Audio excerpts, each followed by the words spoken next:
ओम शांति। 13 अगस्त 2024। बाबा के महावाक्य। मीठे बच्चे, योग द्वारा तत्वों को पावन बनाने की सेवा करो, क्योंकि जब तत्व पावन बनेंगे तब इस सृष्टि पर देवताए पांव रखेंगे। प्रश्न: तुम्हारी नई राजधानी में किसी भी प्रकार की अशांति नहीं हो सकती है, क्यों? उत्तर: पहला, क्योंकि वह राजाई तुम्हें बाप द्वारा वर्षे में मिली हुई है। दूसरा, वरदाता बाप ने तुम बच्चों को अभी ही वरदान अर्थात वर्षा दे दिया है, जिस कारण वहां अशांति हो नहीं सकती। तुम बाप का बनते हो तो सारा वर्षा ले लेते हो। ओम शांति। बच्चे तो जानते हैं, जिसके हम बच्चे हैं उनको सच्चा साहिब भी कहते हैं। इसलिए आजकल तुम बच्चों को साहिबजादे भी कहते हैं। सच के ऊपर भी एक पौड़ी है, सच खाना सच पहनना।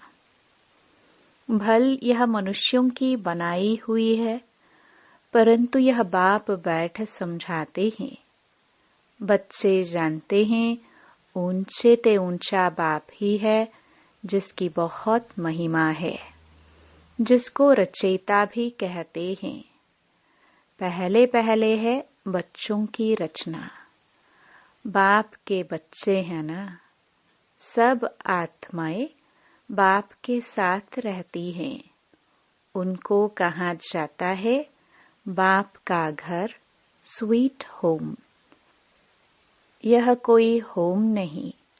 बच्चों को मालूम है वह हमारा स्वीटेस्ट बाप है। स्वीट होम है शांति धाम। फिर सत्युग भी स्वीट होम है, क्योंकि वहाँ हर घर में शांति रहती है। यहाँ घर में लौकिक माँ बाप के पास भी अशांति है, तो दुनिया में भी अशांति है। वहाँ तो घर में भी शांति, तो सारी दुनिया में भी शांति रहती है। सत्युग को नई छोटी दुनिया कहेंगे। यह पुरानी कितनी बड़ी दुनिया है। सत्युग में सुख शांति है, कोई हंगामे की बात नहीं, क्योंकि बेहद के बाप से शांति का वर्षा मिला हुआ है।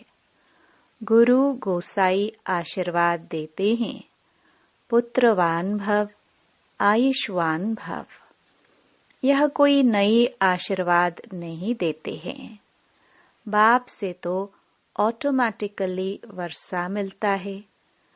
वह बाप ने तुम बच्चों को स्मृति दिलाई है, जिस पारलौकिक बाप को भक्ति मार्ग में सभी धर्म वाले याद करते हैं जब दुख की दुनिया होती है। यह है ही पतित पुरानी दुनिया। नई दुनिया में सुख होता है, अशांति का नाम नहीं।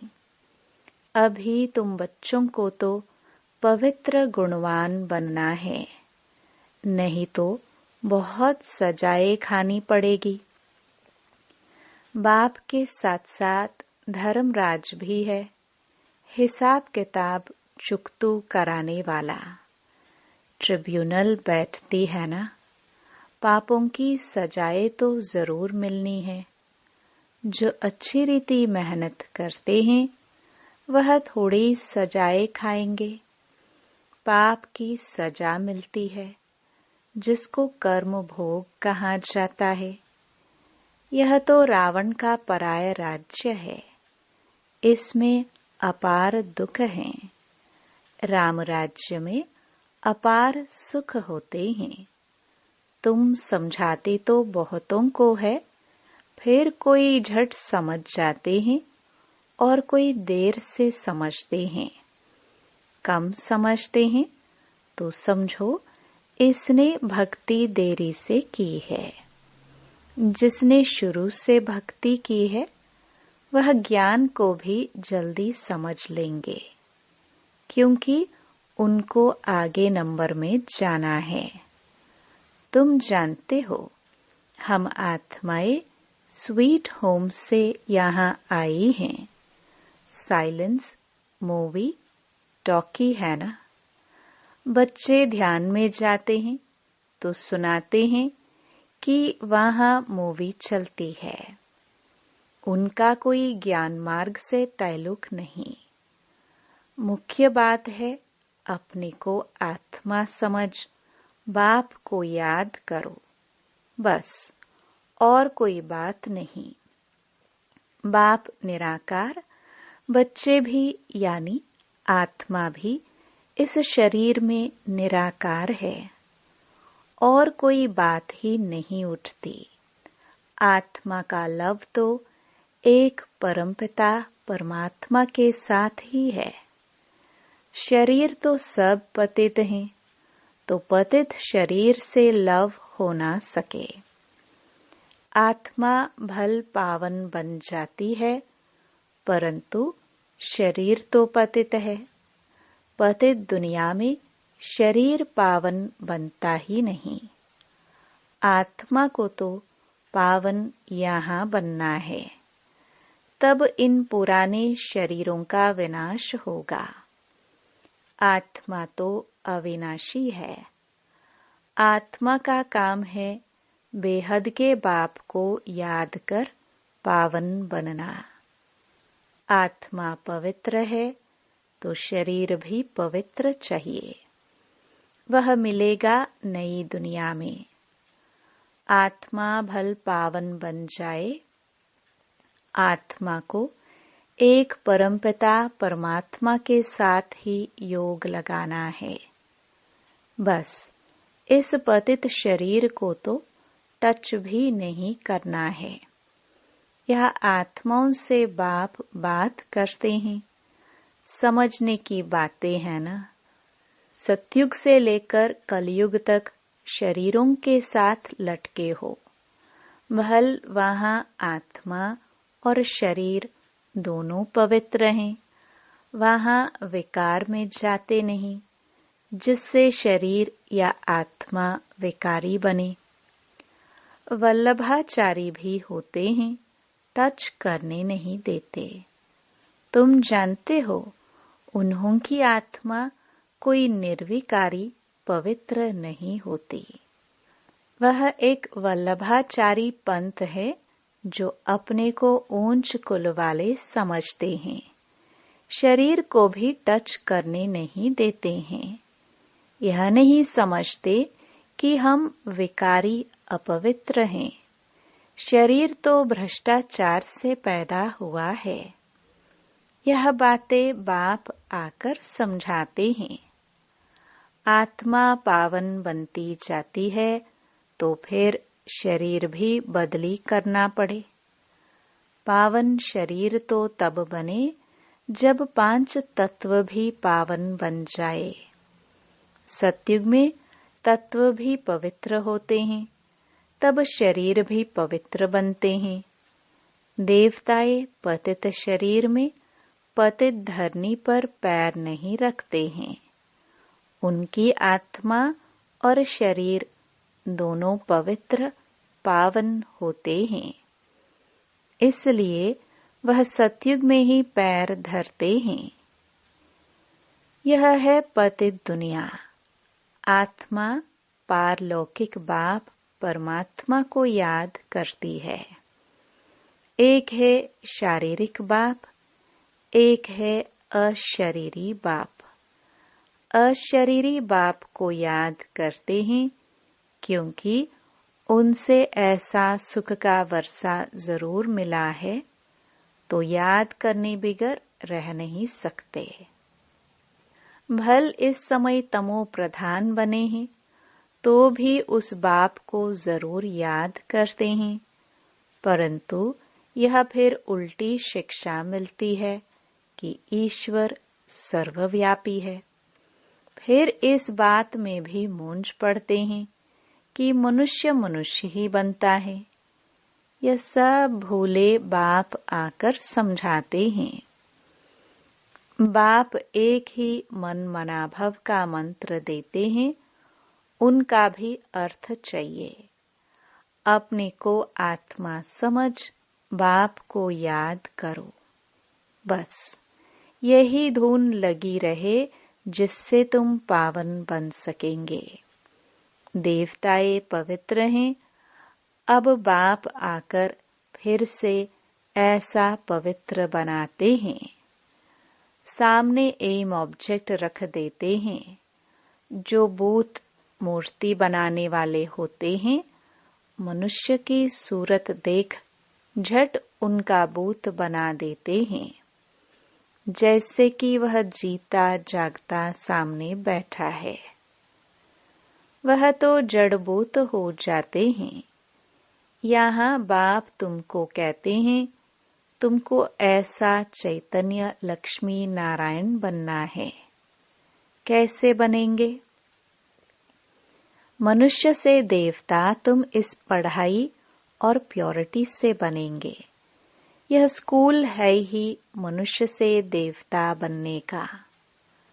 वह जो भूत आदि बनाते हैं उसको आर्ट कहा जाता है। हूबहू वही शक्ल आदि बनाते हैं। इसमें हूबहू की तो बात ही नहीं। यह तो जड़ चित्र है। वहां तो तुम नेचुरल चैतन्य बनेंगे ना। 5 तत्वों का चैतन्य शरीर होगा। यह तो जड़ चित्र मनुष्यों का बनाया हुआ है। हूबहू तो हो ना सके, क्योंकि देवताओं का फोटो तो निकल ना सके। ध्यान में भल साक्षात्कार करते हैं, परंतु फोटो निकल ना सके। कहेंगे हमने ऐसा दीदार किया। चित्र तो न खुद न कोई और बना सके। खुद ऐसा तब बनेंगे जब बाप से नॉलेज लेकर पूरी करेंगे, तब हूबहू कल्प पहले मिसल बनेंगे। यह कैसा कुदरती वंडरफुल ड्रामा है। बाप बैठ यह कुदरती बातें समझाते हैं। मनुष्यों को तो यह बातें ख्याल में भी नहीं रहती हैं। उन्हों के आगे जाकर माथा टेकते हैं, समझते हैं यह राज्य करके गए हैं, परंतु कब यह पता नहीं है। फिर कब आएंगे व क्या करेंगे कुछ पता नहीं। तुम जानते हो, सूर्यवंशी चंद्रवंशी जो होकर गए हैं वह हूबहू फिर से बनेंगे जरूर, इस नॉलेज से। वंडर है ना। तो अब बाप समझाते हैं, ऐसा पुरुषार्थ करने से तुम सो देवता बनेंगे। एक्टिविटी वही चलेगी जो सतयुग त्रेता में चली है। कितना वंडरफुल ज्ञान है। यह बुद्धि में ठहरे भी तब जब दिल की सफाई हो। सबकी बुद्धि में यह बातें ठहर ना सके। मेहनत चाहिए। मेहनत बिगर कोई फल थोड़े ही मिल सकता है। बाप तो पुरुषार्थ कराते रहते हैं। भल ड्रामानुसार ही होता है, परंतु पुरुषार्थ तो करना होता है। ऐसे थोड़ी बैठ जाएंगे, ड्रामा में होगा तो हमसे पुरुषार्थ चलेगा। ऐसे भी जंगली ख्यालात वाले बहुत होते हैं। हमारी तकदीर में होगा तो पुरुषार्थ जरूर चलेगा। अरे, पुरुषार्थ तो तुमको करना है।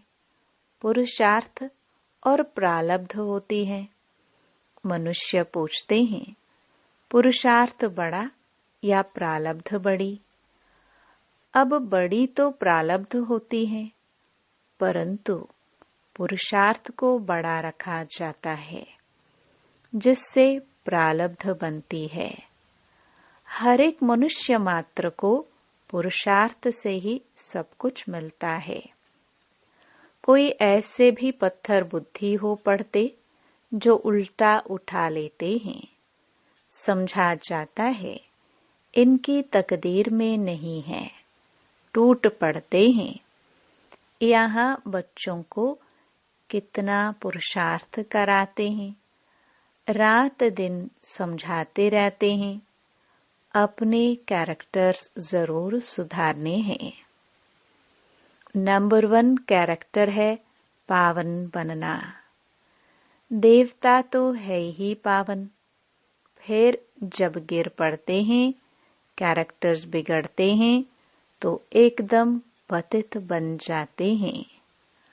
अभी तुम जानते हो, हमारा तो A1 कैरेक्टर था, फिर एकदम गिर पड़े।